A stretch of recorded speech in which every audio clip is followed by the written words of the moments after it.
এই প্রথম দেখলাম।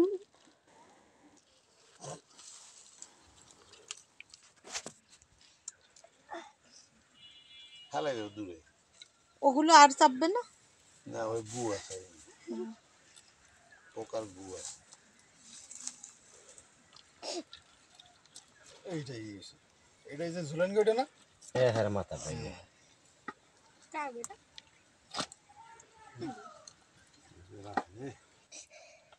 তো হলুদ হলুদ ওগুলো কি? সরিষা ফুলের কুড়া। কুড়া কুড়া ফুলের কুড়া। বাসা বান্ধে দিয়ে কয়টা শাক? দুইটা।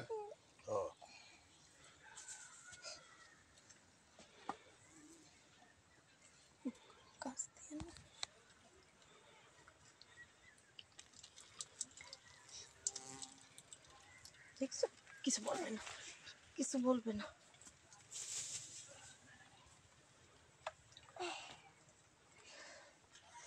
এই আগুন দেওয়া দিলে মোম হয়ে যাবে না? এটা দিয়েই তো মোম হয় না? হয়। এটাতেই মোম তৈরি হয়।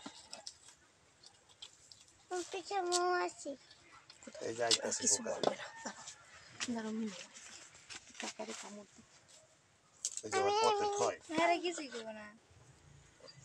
কামড় দিবে না, কামড় দিবে দিবে না? শরীর লাগে যেগুলো লাগছে এগুলো এখন আর কামড় দিবে না। এগুলো মারতে হয় না বাবা? এটা কোথাকার শাক? ওই পাশে ছিল সেটা? গাছের মধ্যে।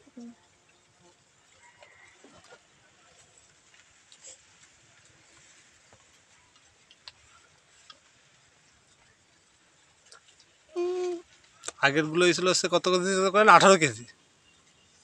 এইটা তো অনেক শাক কাটছিল, বড় বড়। এইটা হলো ছোট একটা শাক, আর একটা একটু বড়। শেষ আর নাকি আর আছে? আবার ওই যে 10-15 কয়দিন পরে আবার পড়বে ওই শাকে আবার মধু বানাবে। কিছু টুক রাইখে দেয় না নাকি সব কেটে ফেলায় না, দেয়? রাইখে দেখো ওইখানে আবার বাঁধে বাসা। খালি যে ডুকির ভিতরে মধু থাকে ও ডুক কাটিয়ে নিয়েছে। বাসা তো অনেক হয়ে গেছে। ওই পোক আবার বসতেছে, আবার বাসা বাড়াবে আর মধু এনে জমাইবে। 15 দিন লাগবে না বাড়াইতে? 20 দিন। 20 দিন পরে আবার একটু জমবে।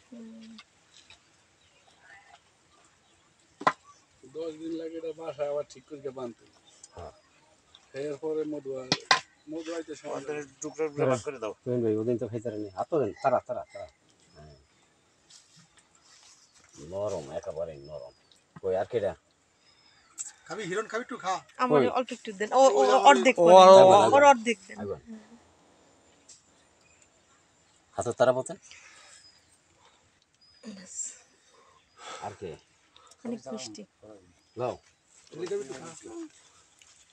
এ কি মধু চাকসহ খাইতে হবে?